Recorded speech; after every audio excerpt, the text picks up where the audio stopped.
बातमी आता पुण्यामधून आहे। पुण्यात हुंड्यासाठी सुनेचा अमानुष छळ करण्यात आला। लग्नामध्ये 2 कोटींचा खर्च करून सुद्धा छळ करण्यात आला। हुंड्यामध्ये 2 किलो चांदी, आलिशान कार देण्यात आली। कर्ज फेडण्यासाठी पुन्हा 2 कोटींची मागणी करण्यात आली। लोहगाव पोलीस ठाण्यामध्ये आता गुन्हा दाखल झाला। सुनेवर गरम पाणी ओतण्याचा प्रयत्न करण्यात आला। डोक्याला पिस्तूल लावल्याचा देखील आरोप आहे। अनिल लोखंडे, सुवर्णा लोखंडे अशी आरोपींची नाव आहे। मुळशीतल्या संत तुकाराम साखर कारखान्याचे उपाध्यक्ष अनिल लोखंडे आणि पत्नी सुवर्णा लोखंडे अशी आरोपींची नाव आहे। तर लोहगाव पोलीस ठाण्यामध्ये आता गुन्हा दाखल झालेला आहे। पुण्यामध्ये अतिशय धक्कादायक प्रकार घडलाय। सुनेकडून हुंडा मागण्यात आला आणि त्यासाठी सुनेचा अनन्वित छळ केल्याचं देखील समोर आलेलं आहे। गरम पाणी ओतण्याचा प्रयत्न केला, सोबतच डोक्याला पिस्तूल लावल्याचा देखील आरोप आहे। सुनेच्या घरच्यांकडून तब्बल 2 कोटींची मागणी करण्यात आली। आणि या सगळ्या संदर्भात अधिकची माहिती घेऊयात आमचे पुण्याचे प्रतिनिधी रोहन कदम यांच्याकडून। रोहन, आपण पाहतोय की सुनेचा अशा पद्धतीने अमानुष छळ करण्यात आलाय। आता गुन्हा दाखल झालाय, पुढची काही कारवाई होतीये का?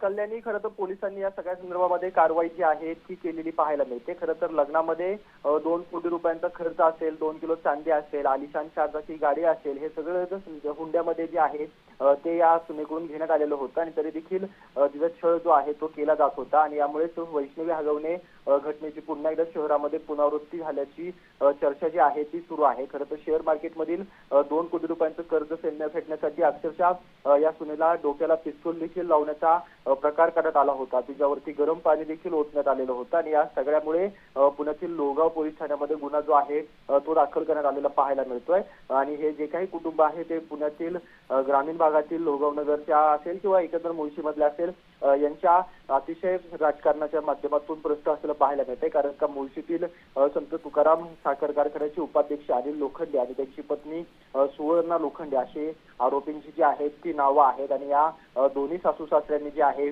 ते जामीन अर्ज जे आहेत ते कोर्टामध्ये केलेले होते, परंतु जी माहिती मिळते त्या माहितीच्या अनुषंगाने हे दोघांचे जामीन अर्ज जे आहेत ते कोर्टाने फेटाळून लावलेले आहेत। त्यामुळे या दोन्ही सासू सासऱ्यांवरती कडक अशी कारवाई जी आहे ती भविष्य काळामध्ये केली जावी अशा प्रकारची मागणी सगळ्यांकडून केली जाते। आणि सातत्याने अशा घटना ज्या आहेत त्या पुण्याच्या आजूबाजूच्या ग्रामीण भागातून होताना पाहायला मिळत आहेत। वैष्णवी हगवणे कुटुंबाला आपण सगळ्यांनी पाहिलेलं होतं की कशा पद्धतीने जी संपूर्ण घटना घडली होती, त्यावरती अनेक जणांनी प्रतिक्रिया नोंदवलेल्या होत्या। त्यानंतर तरी समाज सुधरेल, अशा बाबी कमी होतील अशा प्रकारचं चित्र होतं, परंतु या घटना काही कमी होण्याचं नाव सध्या त्याच्या घडीला तरी दिसत नाहीये। रोहन, त्यामुळे या लोखंडे कुटुंबावर आता काय नेमकी कडक कारवाई होते याकडे लक्ष असेल। धन्यवाद रोहन माहितीसाठी।